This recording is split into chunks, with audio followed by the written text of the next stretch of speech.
참 예수님. 예, 오늘은 그 한국 천주교회의 가장 큰 축일이라고, 물론 뭐 교회의 대축일은 따로 더 큰 뭐 성탄이나 부활, 뭐 성모승천 있지만, 이 한국 지역교회, 우리 대한민국 교회 한국 천주교회라는 지역교회에서 가장 큰 대축일은 바로 오늘 김대건 안드레아 신부님과 정하상 바오로와 동료 순교자들 대축일이 아닌가, 저는 그렇게 생각합니다. 예.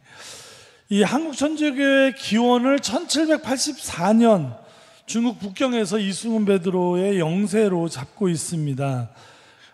그러나 이승훈 베드로가 혼자 간 것이 아니라 북경을 이미 교회가 있었습니다. 박해를 이미 받고 있었고 돌아가신 분이 계시고 하는 그런 교회 내에서 사실 영세받은 신자가 아무도 없다는, 이런 참 희한한 상황이죠. 그래서 이게 안 되겠다 싶어서 이 교회 공동체에서 어떻게 했습니까?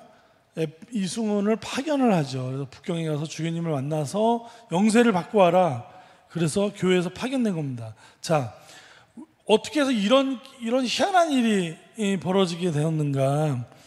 이 한국 천주교회가 1784년 18세기인데 사실은 100년, 150년 전에 이미 17세기 초반에 이 중국 여러 이제 문물들이 교역을 하다 보니까 중국엔 이미 예수회가 들어와 있었고 주교님, 신부님들이 굉장히 포교 활동이 활발하게 이루어진, 우리 천주교보다 100년, 200년 훨씬 앞서서 이루어진 상황이었습니다.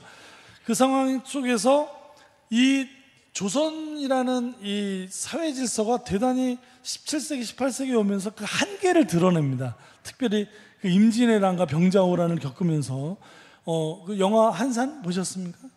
저는 아직 못 보고 명장도 아직 못 봤는데, 이순신 장군은 뭐 영화를 안 본다고 해서 모르는 게 아니죠. 우리는 어마어마한 장군이 나라를 구한 일을 알고 있는데, 사실은 그러나 더 넓게 보면은 일본이나 이 중국의 외세들을 물리쳐낸 데에는 거의 우리 백성들의 피를 뿌려서 사실 막아냈죠. 우리는 정부 당시에 조선 조정으로부터 백성들은 거의 보호를 받지 못했습니다.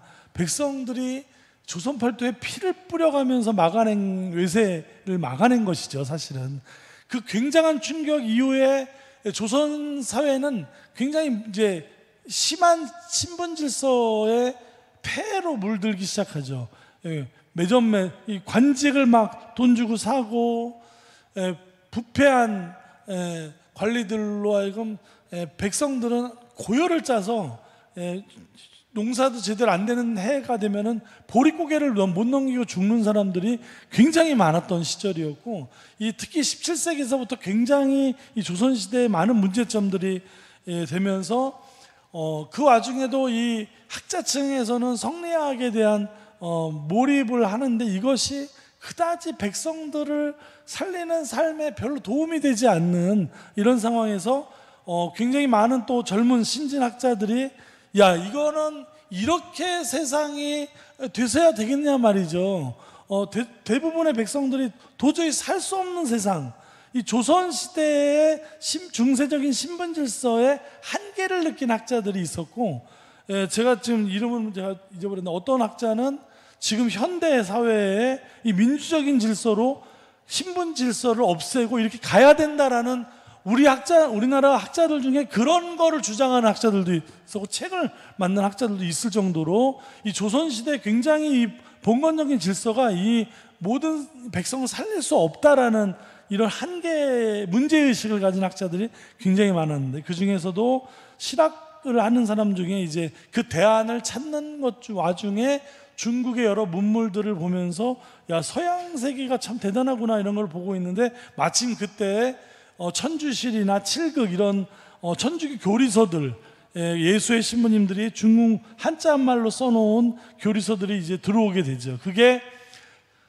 17세기 초반입니다. 그러니까 이승훈 베드로를 파견하기 100년, 150년 전에 이 많은 학자들이 천주교 교리에 심취하게 되고 그것을 내면화하면서 나중에는 결국은 교회를 세우는데 이게 참 너무 책으로만 가다 보니까 열심히 하는 사람 보고 우리 대감님이 주교님 하시고 우리 저기 누가 공부 많이 한 우리 누가 신부님 하시고 뭐 이렇게 자기들끼리 막 주교님 신부님 이렇게 하면 되는 줄 알고 막 이렇게 했던 거예요. 이 가성직 제도를 뭐라고 욕할 게 아니라 너무 열심히 이 신앙생활을 하고 싶어하는 열정 때문에 그렇게 하다가 어느 날 이게 아니라는 것을 이제 알게 된 것이죠. 그렇게 그것이 100년, 150년, 두 세대, 세 세대가 지나는 동안에 굉장히 이 사회에 대한 이 조선 사회를 대체할, 우리는 군사부일체라는 이런 유교적인 질서로 살아서는 이 세상이 이게 뭐 사람 사는 사회가 아니고 소수의 양반만 사는 세상이지 나머지 사람들은 뭐 제대로 먹고 살기도 힘든 세상이고 되지도 않는 거, 이렇게 그렇게 살아야 되는 줄 알다가 우리 모두는 하느님의 자녀라는 이런 새로운, 완전히 그냥 진짜 유교 사회와는 전혀 다른, 모든 사람은 다 평등한 것이구나, 이런 거를 알게 되는 근데 그것을 접한 사람이 누굽니까? 신분 질서에 굉장히 피해자들이 그걸 봤나요? 아닙니다. 그거를 접해서 그거에 매료를 느낀 사람들이 누구냐 하면은 그 당시에 가장 많이 가진 양반 계급이었습니다. 공부도 많이 하고 많이 가진, 기득권의 모든 걸 가진 사람들이 그거를 보면서 이것이 이 시대에 바꿔야 될 조선시대의 어떤 새로운 어떤 정말 정신이고 신앙을 그 조선시대 새로운 빛으로 바라봤던 것이죠. 근데 재미있게도 그것을 보고 매료를 느꼈던 사람들이 조선시대 가장 양반 계급이었다는 것이 참으로 이것이 놀라운 사실입니다. 왜냐하면은 그게 무슨 말인지 아시죠? 내가 어렸을 때, 제가 주한일동 성당에서 어렸을 때 교리 선생님 중에 어떤 분이 저한테 우리나라 순교자가 많은 이유는 신분 질서에 대한 염증을 느낀 그 하층민들이 너무나 고통스러워서 이렇게 했다는 얘기를 저는 어릴 때 들으면서도 아니 이거 아닌데 이렇게 생각을 했었는데, 나중에 보니까 그게 아니라 우리나라 이 두 세대 세 세대의 기나긴 세월 동안 신앙 공부를 하고 이승훈 베드로를 보내고 결국에 성직자 영입운동을 했던 계층이 누굽니까? 다 양반 계층입니다. 이 사람들은 주일에 어떻게 됩니까? 미사를 신부님 모시고 와서 미사를 드릴 때 자기 종으로 사는 사람들한테 형제자매라고 불렀던 사람들이고 기득권을 다 내려놓는 그런 엄청난 결단을 내린 사람들입니다. 이 사람들을 과소평가해서는 안 됩니다. 그렇죠? 자, 그렇게 해서 이제 이승훈 베드로가 갔습니다. 그래서 조선 사회 교회에 대해 얘기를 하니까 그 예수의 주교님하고 신부님들이 너무 기가 막힌 거죠. 아니, 선교사를 파견한 적이 없는데 벌써 박해가 일어나고 있고 사람은 순교를 하고 있고 영세를 받으러 사람이 오고 성직자 한 명만 좀 보내주십시오라고 정하상 바오로 있죠. 이 어마어마한 분입니다. 이분은 평생 결혼도 안 하고 이 성직자 영입운동을 하러 북경을 8번을 가게 됩니다. 자, 북경을 간다는 거 당시에 이 보통 일이 아닙니다. 여기서 뭐 요즘에는 대한항공이나 동방항공 타고 가면 되지만 당시에는 걸어서 북경을 갈 때 우리나라에 뭐 여관이 다 있는 것도 아니고 그 당시에 호랑이가 어마어마하게 많았답니다. 이게 지금 제가 요즘에 안 사실인데 이 북쪽에 하도 호랑이가 많으니까 그걸 토벌 운동을 이렇게 많이 했더니 이 많은 맹수들이 다 한반도 쪽으로 몰려와가지고 조선시대 한 해에 호랑이를 수백 마리를 잡아도 이게 도대체가 호환마마라 그러죠. 마마는 뭐죠? 이 전염병이고 이 호환, 이 호랑이 때문에 사람들의 숨지는 상황이 너무 많이 벌어져요. 그러니까 걸어서 북경을 가게 되면은 이런 산중에서 자야 되는 상황이 벌어져. 언제 호랑이가 나타날지 모르는 상황. 뭐 위에 올라가 나무 같은 데서 무슨 원숭이인가? 그런데 자거나 겨울에는요 구두를 만들었대요. 산에 이거 땅을 파서 돌을 데워서 이렇게 막 이거 상상 이게 누가 보면은 이거 아웃도어다. 그게 아니지. 이거는 그런 상황 아닙니다. 뭐 옛날 그렇게 추웠답니다. 그 국경 책문이라고 있었습니다. 그 중국 관리들이 이제 출입국 사무소죠. 중국 사람들이 얼마나 그냥 이 비리 돈을 갖다 주고 뭘 하지 않으면 그 책문을 통과를 못했다는 것이죠. 그러니까 그 성직자 영입운동을 하러 그렇게 오고 가려면 그 가난했던 천주교 신자들 전부 다 산으로 다 도망가서 막 항아리 구워가면서 살았던, 가문에서 완전히 다 쫓겨난 사람들, 이런 사람들이 그 어려운 돈을 걷어서 양반들이 다 해갖고 그렇게 다녔던 이 정화상 바오로와 굉장히 많은 그 초창기에 이 사람들, 참 기가 막히죠. 그리고 첫 번째 오신 분이 누굽니까? 주문모 신부님 아시죠? 어느 나라 사람이죠? 중국 분입니다. 이 중국 교회에 우리가 빚을 지고 있습니다. 이 주문모 신부님은 처음에 예수의 신부님들이 중국 신부를 보냈습니다. 왜죠? 생긴 게 어떻게 생겼어요? 이렇게 생겼죠. 내가 중국 가면 다 중국 사람으로 알더라고요. 이렇게 생겼으니까 이제 조선 다니면 사람들이 못 알아보는 거예요. 중국 사람인지 뭔지 모르니까 말을 안 시켜보면 모르는 거예요. 이 신부님이 몰래 밀항을 해서 들어와가지고 와보니까 막 벌써 많은 박해 속에 신자들은 흩어지고 막 굉장히 어려운 상황이죠. 그래서 신자들을 다독이고 미사를 몰래 하면서 선교를 했죠. 자, 예비자반을 이제 하는데, 예비자반 한 사람을 데리고 들어오려면 이게 보통 일이 아니거든요. 이게 이 사람이 예비자반 받다가 마음이 싹 변심을 하면 어떤 일이 벌어집니까? 그 동네는 초토화 되는 겁니다. 그냥 다 피바다 되는 거예요. 그러니까 한 사람이 예비자를 데리고 오려면 보통 다 신분을 숨기고 있다가 이 한 사람이 들어오는 거에 모든 사람이 목숨을 걸어야 되는 상황이에요. 목숨을 걸어야 돼요. 예비자 한 사람 때문에 목숨을 걸어야 되는 상황이 벌어지는 겁니다. 그러니까 자 보세요. 내가 누구를 우리 친인척 관계에서 많이 들어오고 또 집안에 일하는 뭐 하인들이라는 사람들한테 자 할 때 평소에 어떻게 살아야 되겠어요? 대충 막 이리 오너라 뭐 이런 식으로만 살아가지고 사람들한테 아이 저희 씨 뭐 이런 원한 관계가 가지게 되면 그런 사람을 선교를 할 수 있겠습니까? 그러니까 이 초창기 신자들이 선교를 하기 이전에 이미 본인들의 삶을 보통 잘 산 게 아닙니다. 이게 그러니까 사람들 마음을 움직이고 장악을 할 정도로 본인들이 너무나 열정적으로 잘 살았기 때문에 그 힘으로 선교를 하는 거죠. 왜냐하면 천주교 신앙은 곧 가문의 멸족과 자기의 목숨을 날아가던 시절에 한 사람을 선교한다는 것은 그 신자들의 삶이 얼마나 대단히 열정적이었는지를 알 수 있는 단서죠. 와서 천주교를 권할 때 그 사람이 그래 우리 이분이 권하는 건 내가 한번 가보자 할 정도가 돼야 되는 거. 이미 동네에서 막 사람들이 죽어나가고 있는데 거기를 쉽게 발을 누가 들여놓겠냔 말입니다. 그러니까 이 신자들의 삶이 어땠는지를 알 수 있죠. 보통 해갖고는 이게 되지가 않는 겁니다. 이웃 안에서 그 사람이 얼마나 열정적으로 잘 살는지를 알 수 있는 거죠. 그래서 그렇게 하게 돼서 이 조직을 뭐라 그러면 명도회라는 교리교육 조직이 보통 치밀했던 조직이 아니고 보통 열정적이고 살았던 사람들의 마음을 정말 세상 사람들의 마음, 이분이 권하는 거라면 내가 정말 가볼 만하다는 그런 생각을 들 정도로 살았던 것이죠. 자, 오늘은 제가 김대건 신부님 얘기는 안 하겠습니다. 하도 많이 들으니까 그 동료 사제 있죠. 나중에 입국하신 돌아가신 누구죠?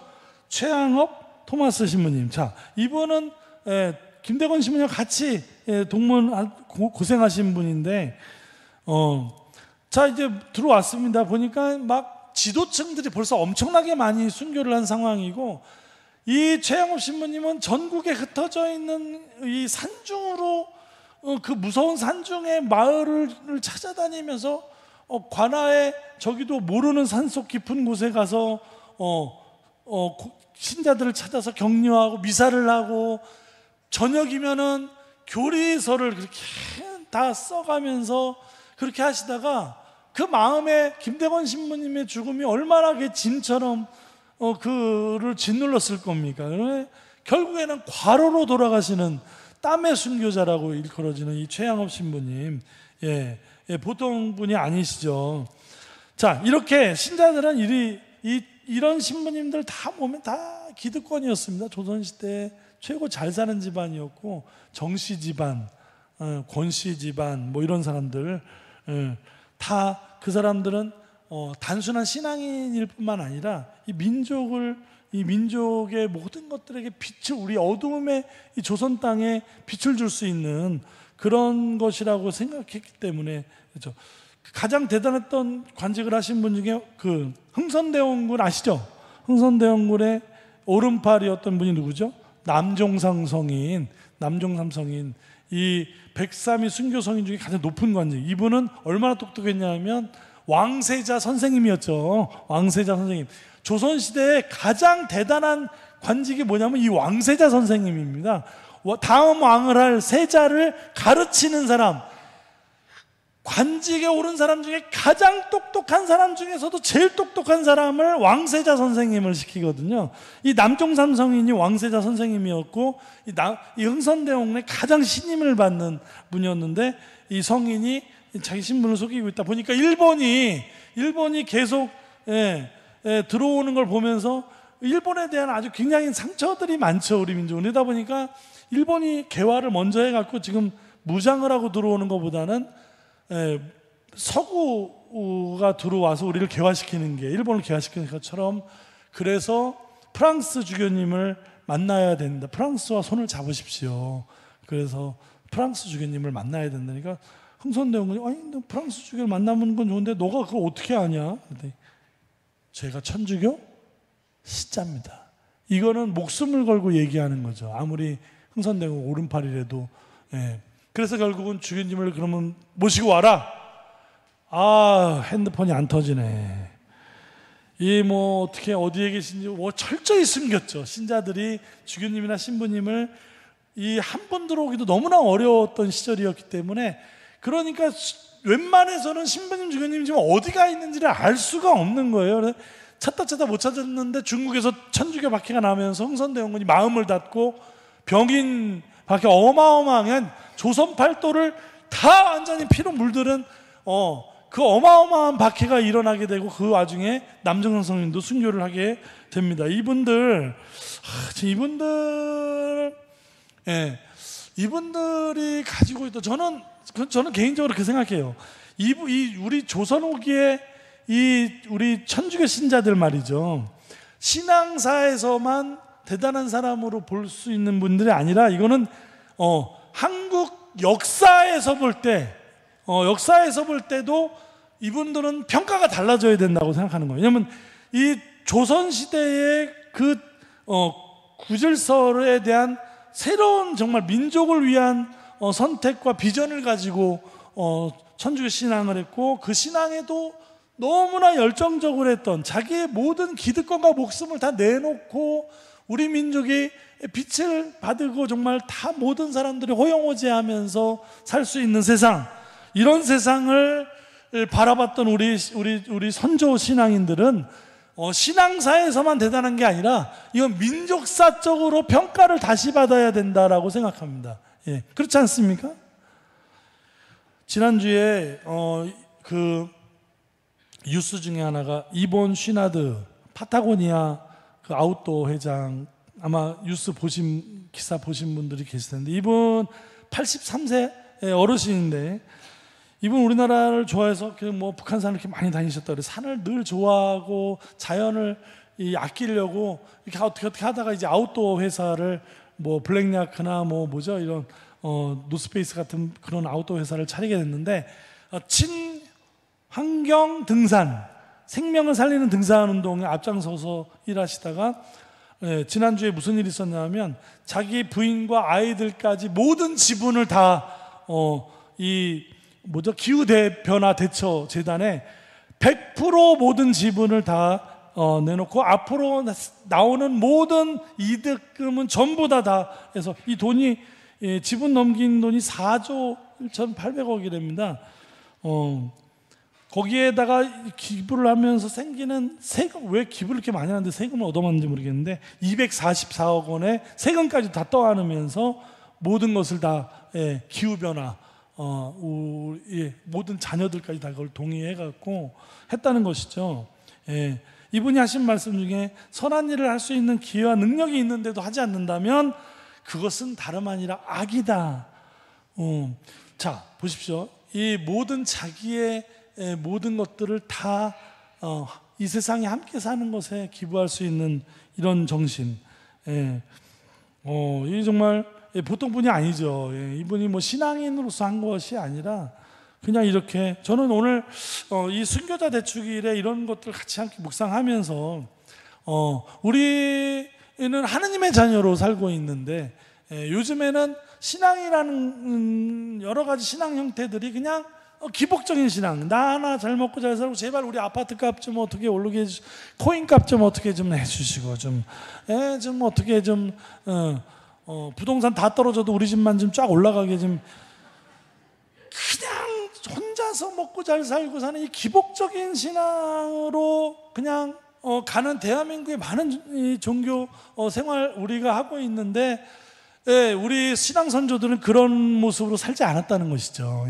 지금 이 쉬나드 이 사람처럼 정말 우리 민족을 생각하고 하느님을 생각하는 모든 생명이 다 함께 사는 그런 세상이 오기를 바라면서 더 큰 뜻과 그 고귀한 정신으로 살았던 우리 초대교회 우리 신앙의 선조들의 그런 신앙과 이런 쉬나드 같은 신앙과도 상관없을 정도로 했는데도 벌써 이렇게 사는 삶에 대한 가치가 다른 이런 분들의 어떤 정신을 우리 함께 이렇게 묵상하면서, 오늘 강론이 좀 길어져서 죄송한데요. 우리가 바로 그런 신앙 선조들의 후손이라는 거, 그런 신앙 선조들의 후손이라는 것을 마음에 새기고 뭔가 우리의 신앙을 이제는 좀 더 성장시키고 성숙할 수 있도록 우리 주님께 함께 기도하는 그런 한 주간이 됐으면 좋겠습니다. 잠시 묵상하시겠습니다.